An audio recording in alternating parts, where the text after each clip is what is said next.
I'm sorry, that was my daughter playing the music. I'll start again. So it's Cloud Spanner is a fully managed relational database with unlimited scale, strong consistency, and up to 99.999% availability. It is used to to power workloads, large and small, from applications few to massive apps with global users. Uh, we'll look at the key features to understand it better.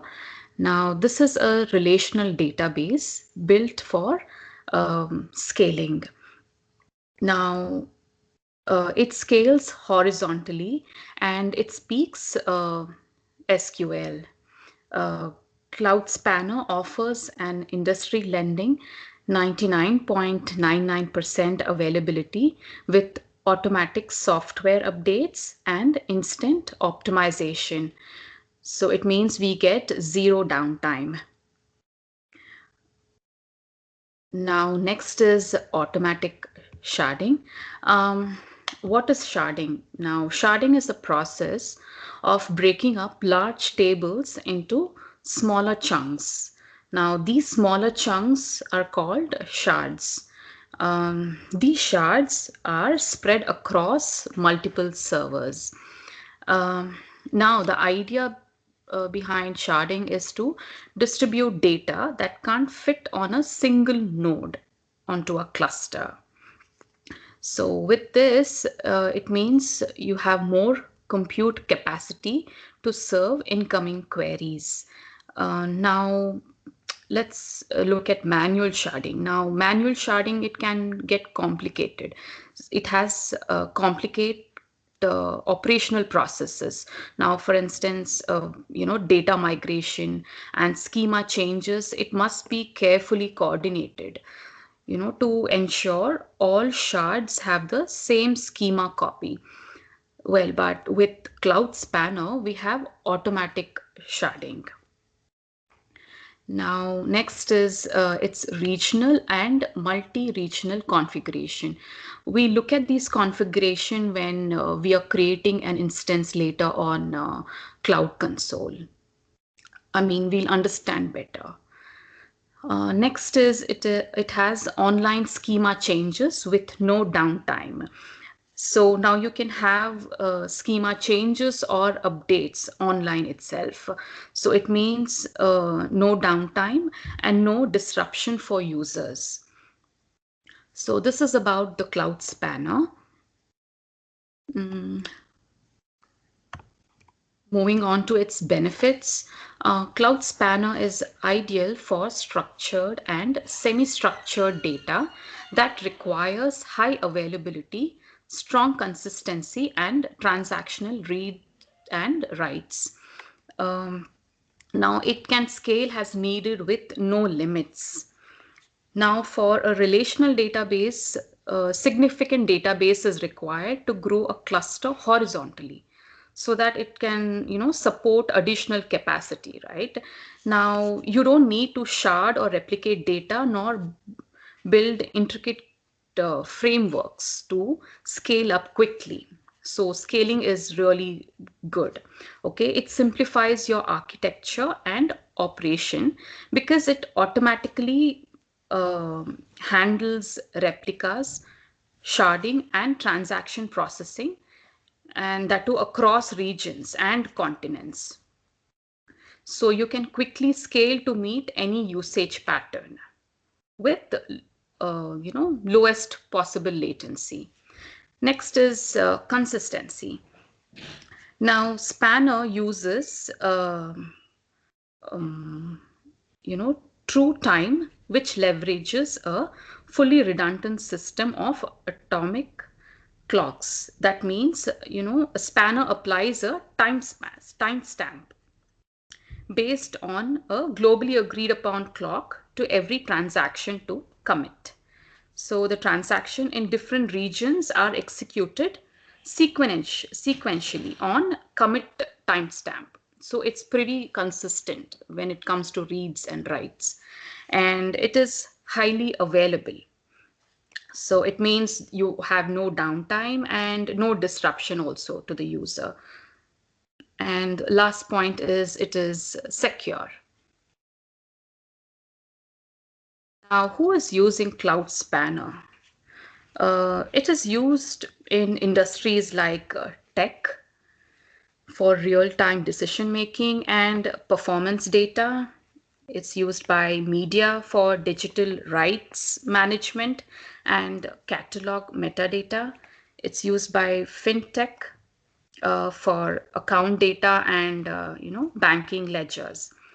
It's used by gaming industry for user profiles and real-time play data. Now it's also used by retail for supply chain and inventory managements, and also by healthcare for medical records and patient data also. So these are the industries using Cloud Spanner. Now moving on to Quickstart using a cloud console. We'll create instance and database, and then a schema, insert and modify data, run a query, and then we'll clean it up. Uh, for that, you need to go to the Cloud Console. Here, you have selected your project. I have selected it here. Next is you go to the spanner. I have pinned it up here, for easy access. Otherwise, it will be down here.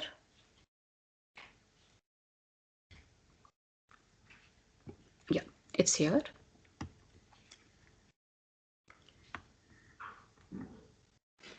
Actually, first time when you are getting in, you have to enable the API. It's just a button. You just have to click the button, and then you can create your instance after that. So let's create an instance.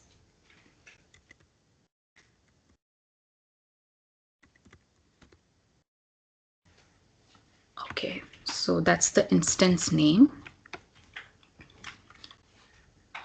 Now, configuration, you can have regional or multi-regional here. So if users and services are located within a single region, then you can choose this regional instance configuration. Now, configuration is permanent. Okay. Now, if multi-regional, if the application needs to read data from multiple geographic location, then multi-region configuration is better. Okay, so here replication will happen regionally. Here replication will happen, um, across continents, different zones. Okay, here you'll have zones within the region, different zones within the region. Here you will have, zones spread across the continents. We'll see that here. Um, Let's configure it to something close by. North Virginia is close here. So I will have replications in 3 different zones, but it will be limited to this region, Northern Virginia region. Okay. Now, if I select multi-region, say, let me take 3 continents.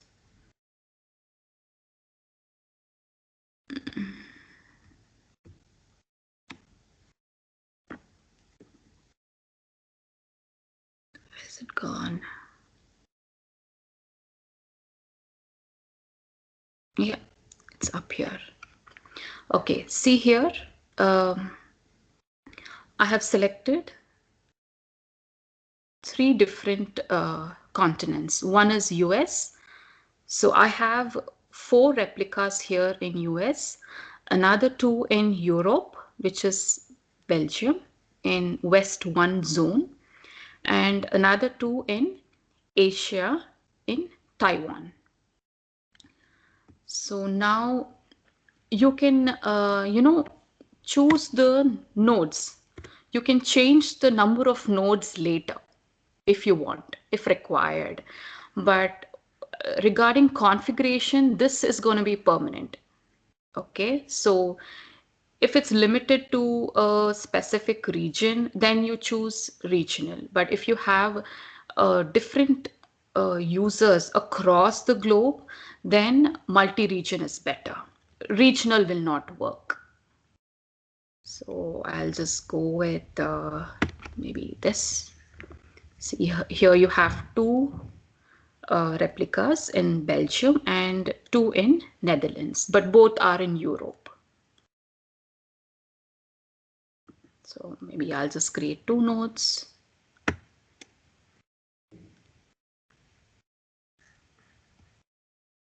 Okay, now after I created this instance, I'm going to create a database. You're going to give it a name.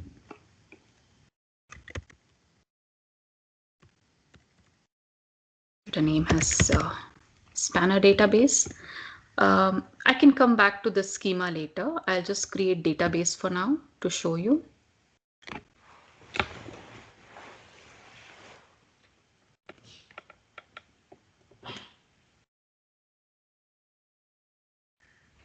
Okay, now in this database, I'm going to create a table. Here, when I'm creating a table, I need to design my schema as well. I'll just take this command quickly from here and paste it. So you're creating a table and the table name is singer. Okay, and this is the schema you are designing, where you have a singer ID, the first name, last name, and some info if you have, and his or her date of birth. Okay, and you're giving, you're limiting it as an integer value, or it can be a string and things like that. Create.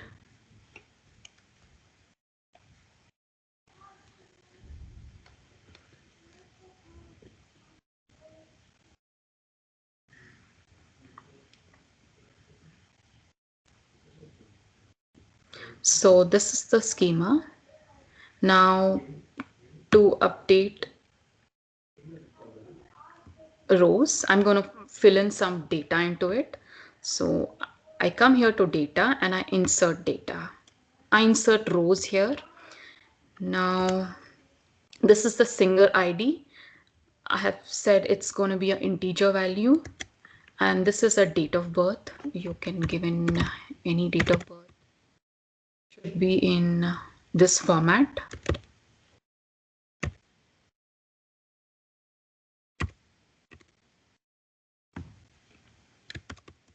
Give a name.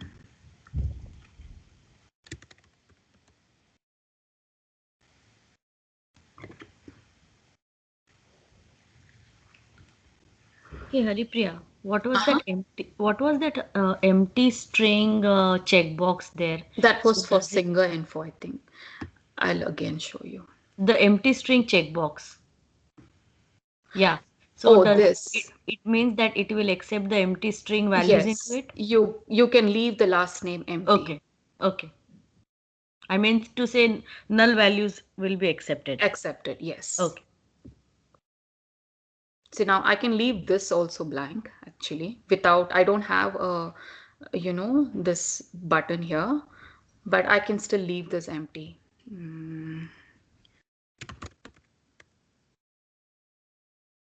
I'll save and show you. Last name.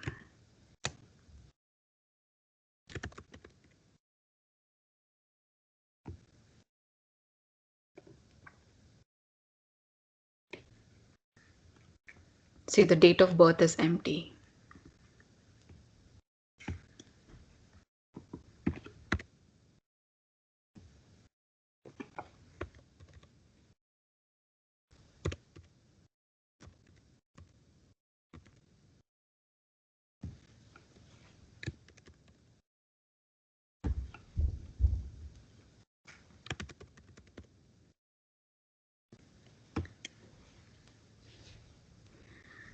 Yeah, so you can add rows as you go, as per your the schema that you have created.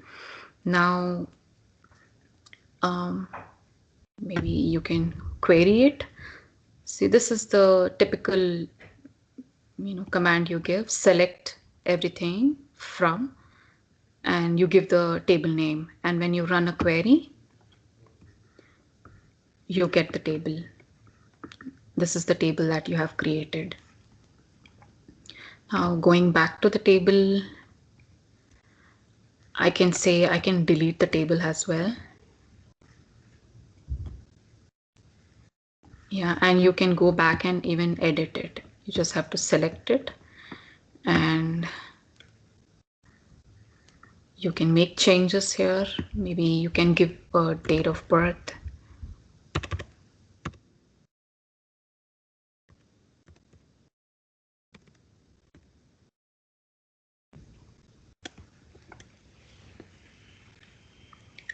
Yeah, so you have the changes here. So now we saw how to create an instance, a database in it, Will you able to and create, sorry, Haripriya, will you able to create a duplicate row in it? Like birth date, first name, last name, same. I haven't tried it. We can try that now. Okay, let me see what I have done. Sorry.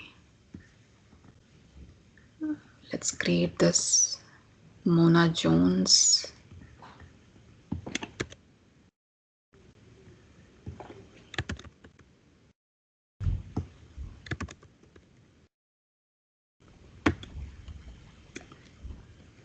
Yep, it's allowing me to add. No, but you I have think it left has the different birth ID, right? date. Singer IDs. But you have left the birth date blank, right? So it's a new record for it altogether. 1000. Let me edit it. Let's see.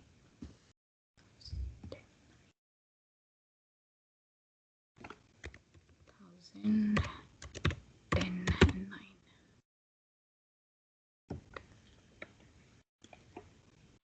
Yeah, it's letting me. Not sure if maybe because the singer ID is different. Yeah, singer ID is unique here. I Yeah. can't make Mm-hmm. changes there. Yeah. Okay.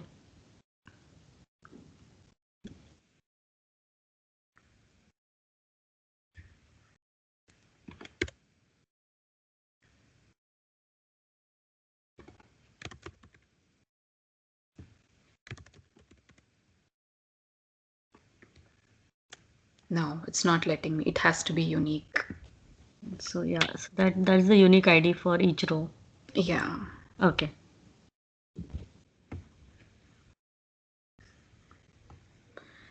Yep. So that's about, creating a table and putting data into it, into a cloud spanner database. Any questions, guys?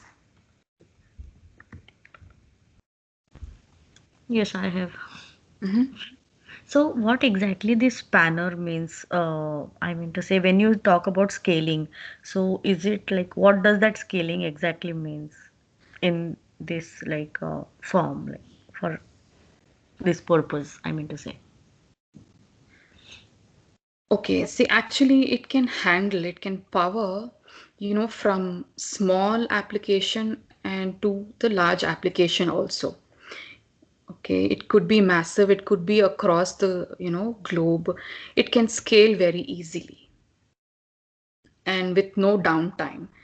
And so it means, the user, when you're changing the schema, for instance, online, you're making some changes to the schema, the user does not have any disruption. There is no downtime. It scales easily. It could be a smaller one or a bigger application, or it could be even global. So it just gracefully scales. Okay. And what does that shredding means in it? Oh, the sharding is, Sharding, yeah. yeah, sharding. Okay. See, actually, it's a process of, breaking off the large tables. Now, the tables are really huge. Now, to increase the compute capacity of the incoming queries. Now you have n number of queries coming into the applications, right? So if the table is broken into smaller tables, smaller chunks, these smaller chunks are called shards. Okay, if they're broken, the queries are taken, the incoming queries are actually handled separately by these shards. Now, say this row, I'm breaking this row, okay, and this row is broken into two tables. It belongs to the same table, of course, but when you break this table into two, these small chunks of or the shards which are on multiple servers. Now this table can be in multiple servers, right? So this one server will give you details about the first row. The next one, other one, which is on a different server, is giving you information about the second row. As the queries are coming in, it's able to handle the capacity very well when you do the sharding. Okay. So is it something like queuing the thing or something like that? Or it just like breaking apart, like making it more fast to access? Yeah, second option is better. It's easy accessible. Fast. Okay. Yeah. It's giving you instant answers, or Mm-hmm. the queries are answered instantly Without delaying with the in no time. downtime. Yeah. Yes. Okay. Yeah. Okay. Yeah.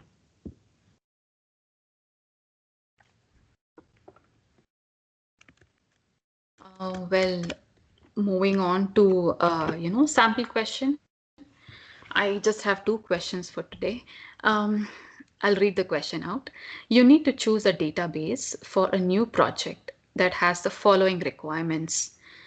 One is it has to be fully managed, it has to be able to automatically scale up, transactionally consistent, able to scale up to 6 terabytes, able to be queried using SQL. Which database do you choose? Cloud Bigtable, Cloud Spanner, Cloud Data Store, any? Yeah, it's obvious I'm taking Spanner. So yeah, the answer is Cloud Spanner. See, now the keywords are, it could be 6 terabytes as your keyword, and it has to be SQL based. Now, if I look at Bigtable and Data Store, these two are not SQL based. They are no SQL databases. So the only option we would be left with is Cloud Spanner. Okay, and now the next question. Multinational corporation is building a global inventory database. The database will support OLTP type transactions at a global scale. Which of the following would you consider has possible databases for the system? Cloud SQL and Cloud Spanner, Cloud SQL and Data Store, Cloud Spanner only, Cloud Data Store only. Um, Now, Cloud SQL actually it does not meet the scaling requirements. Okay, it's pretty limited. And Cloud Data Store, it does not support OLTP or online transactional processing models.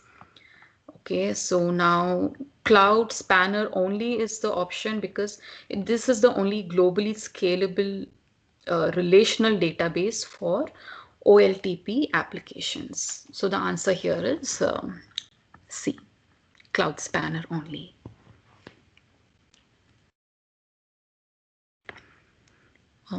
Well, that's it from my end, guys.